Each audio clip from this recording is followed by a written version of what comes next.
Salut à toi, je suis content de te retrouver pour cette nouvelle vidéo où je voulais partager avec toi 7 bonnes pratiques qui moi m'ont beaucoup aidé quand j'ai commencé à investir dans l'immobilier. Je suis Xavier, ça fait quelques années que j'investis dans l'immobilier en marge de mon activité salariée et j'ai à ce jour 7 biens immobiliers pour 1,6 million d'euros. Le premier élément que je voulais voir avec toi, c'est que tu aies à l'esprit, quand tu vas faire des achats immobiliers, quel est le type de locataire tu cherches pour pouvoir préciser tes recherches et caractéristiques des biens. Savoir ce que ton locataire type aime, n'aime pas, va te faire gagner du temps. Est-ce qu'ils vont vouloir privilégier tel ou tel quartier? Est-ce qu'un étage élevé, ça va les importer, pas importer?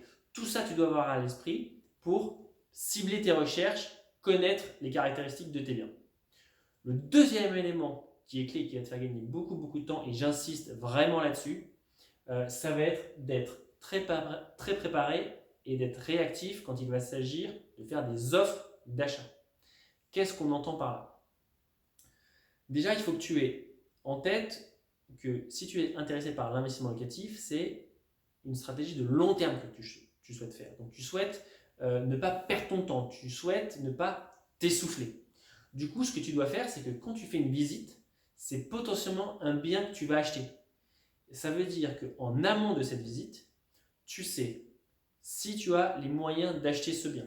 Donc tu vas aller faire le tour des banques ou des courtiers pour savoir si tu peux te l'offrir. Deuxième élément, tu vas contacter l'agence ou le propriétaire qui vend le bien pour connaître le montant des charges, la taxe foncière, potentiellement le montant des loyers que tu peux générer. Est-ce qu'il y a des travaux prévus dans l'immeuble? Comme ça te permet de faire tes simulations et de vérifier si le bien correspond à tes critères de rentabilité. Et enfin, la réactivité sur ce point-là est importante. Si tu décides de faire une visite et que cette visite se passe bien, il n'y a pas de raison que tu ne fasses pas d'offre. Parce que si tu es allé faire cette visite, c'est que sur le papier, ça a matché. Donc si dans les faits, tu ne vois pas de problème à cette visite, tu dois être en capacité de faire une offre directement. Alors bien sûr, ça va changer d'un marché à l'autre. Paris, c'est extrêmement tendu. Les grandes métropoles régionales, c'est très tendu. Il faut pouvoir être réactif tout de suite. Sur d'autres villes, c'est moins le cas. Mais de manière générale, si tu fais une visite, tu dois être capable de faire une offre juste après. Le troisième élément que je voulais voir avec toi, c'est le fait de pouvoir acheter sans mettre de l'affect. Encore une fois, tu as une démarche d'investisseur. Ce bien que tu visites et que tu souhaites acheter, il doit matcher des critères. Si ces critères matchent, il n'y a pas de raison que tu ne passes pas à l'acte. Je te donne un exemple. Si le bien, tu arrives dedans et que la salle de bain est à refaire, la peinture est complètement défraîchie, que les sols ne vont pas, mais qu'il est bien placé, tu vas pouvoir mettre le loyer que tu imagines, qu'il a des caractéristiques structurelles pertinentes, c'est-à-dire qu'il y a des faibles charges, qu'il est bien orienté, il n'y a pas de raison que tu n'achètes pas ce bien. L'affect, essaye de le mettre de côté le plus possible. Si tu démarres dans l'immobilier, ça va être assez compliqué. Ça va être l'un des éléments les plus durs sur lesquels essayer de réfréner ses penchants naturels. Mais vraiment, aie-le en tête, tu es là pour faire un investissement immobilier et non pas pour acheter ce bien pour toi. Le quatrième élément que tu dois avoir en tête, surtout quand tu démarres, c'est de solliciter un courtier. Pourquoi un courtier? Un courtier, c'est un professionnel qui a ses entrées dans divers établissements bancaires, souvent les pôles immobiliers des banques, et il va pouvoir te faire gagner un temps très conséquent dans le type de crédit que tu vas pouvoir avoir auprès des banques. Et il va pouvoir te négocier de très bonnes conditions. Pas uniquement le taux, mais également les différentes clauses associées à tes prêts, comme les modularités de remboursement, des emprunts différés. Tout ça, ton courtier va pouvoir t'aider à le mettre en place et tu n'arrives à avoir qu'un seul interlocuteur plutôt que d'aller faire le tour des banques. Donc vraiment, n'hésite pas à solliciter un courtier pour ton premier achat. L'autre élément qu'il faut que tu aies en tête et qui nous a beaucoup aidé, c'est la rénovation complète des biens. Si tu me suis, c'est que tu sais qu'on a plusieurs biens, on les a quasiment tous rénovés. Pourquoi c'est important de les rénover? D'une part, ça va te permettre de les placer sur la tranche haute des loyers que tu vas pouvoir récupérer pour ton investissement.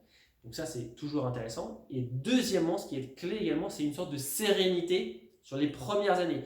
Si tu fais des travaux, tu sais que normalement, s'ils sont bien faits, tu vas t'éviter des problèmes de plomberie, d'électricité, de ballon d'eau chaude qui va te lâcher.